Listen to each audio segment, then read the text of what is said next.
میرے دوستوں اور عزیزوں، اس دنیا میں ہر شخص اپنی زندگی میں اپنے معاش کے لیے کچھ نہ کچھ کرتا ہے، اپنا گھر بنانے کے لیے، اولاد کے لیے، اپنے روزمرہ کے اخراجات ان کے لیے، اور ظاہری بات ہے کپڑے ہیں، بہت ساری چیزیں ہیں، اور اس میں کوئی حرج بھی نہیں ہے بشرطے کہ سب رزق حلال کے ذریعے ہو۔ بہرحال پھر بھی جو کچھ بھی ہے تو سب دنیا چھوڑ کے جانا ہے، کسی وقت بھی یہاں سے روانہ ہو جانا ہے، اس وقت کا کوئی تعین نہیں ہے، بس اللہ رب العزت نے فرما دیا ہے کہ اپنے آپ کو اس وقت کے لیے تیار رکھو۔ ماشاءاللہ بہت سارے لوگ ایسے ہیں جو بلینرز بھی ہیں، اللہ نے ان کو بہت عطا فرمایا ہے،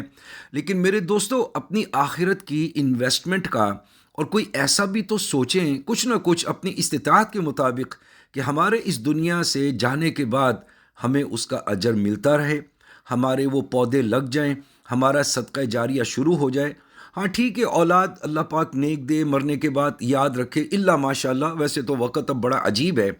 تو کیوں نہ خود اس کے لیے کوئی نہ کوئی ایسا پلان مرتب کیا جائے اپنی آمدنی میں سے۔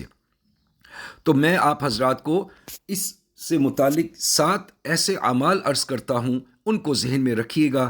کوشش کر لیجئے گا کچھ ہو سکے اللہ توفیق دے دے، تاکہ ہم بذات خود انڈیپینڈنٹلی اپنا آخرت کا کوئی ایسا سلسلہ کر کے اس دنیا سے چلے جائیں۔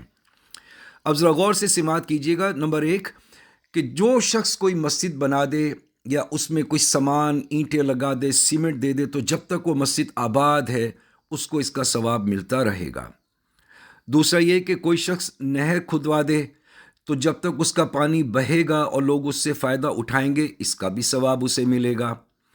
اس کے بعد نمبر 3، کہ جو شخص قرآن حکیم یا قرآن مجید کو لکھے تو جب تک لوگ اس کو پڑھتے رہیں گے اس کو اس کا ثواب بھی ملتا رہے گا۔ یا اس میں یہ بھی ہو سکتا ہے کہ قرآن حکیم کو چھپوا کے اور ان کو تقسیم کر دیا جائے۔ نمبر 4،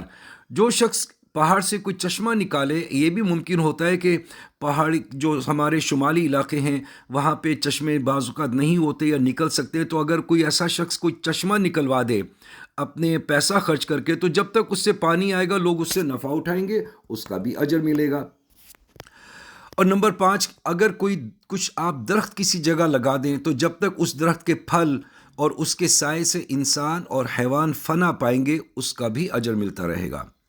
نمبر 6 یہ کہ اگر کوئی شخص اللہ کے دین کی کوئی بات کسی کو سمجھائے، کسی کو بتائے، اس کو دعوت دے اور وہ شخص اس کی وجہ سے عمل کے اوپر آ جائے، تو جب تک وہ زندہ ہے اس کے تمام عمل کا ثواب بھی اس کو ملتا رہے گا۔ اور نمبر 7 اور آخری،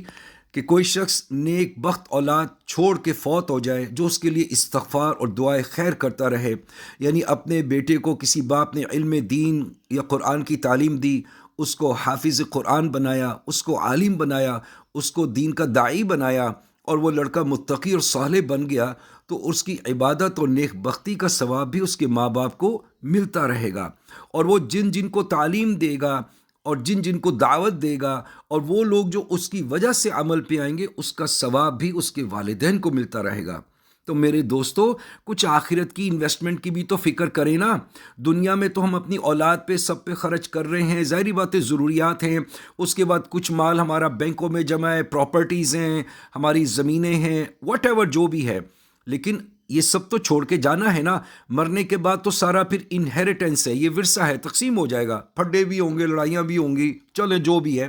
لیکن ہم تو اس دنیا سے نکل جائیں گے۔ تو کیوں نہ اپنی آخرت کے لیے خود اپنی زندگی میں ایسا کوئی باغ، ایسا کوئی سلسلہ کیا جائے کہ اس کی ٹھنڈی ہوائیں اور جھونکے ہمیں آتے رہیں۔ باقی ٹھیک ہے، جو اولاد کے نصیب میں ہے وہ ان میں تقسیم ہو جائے گا۔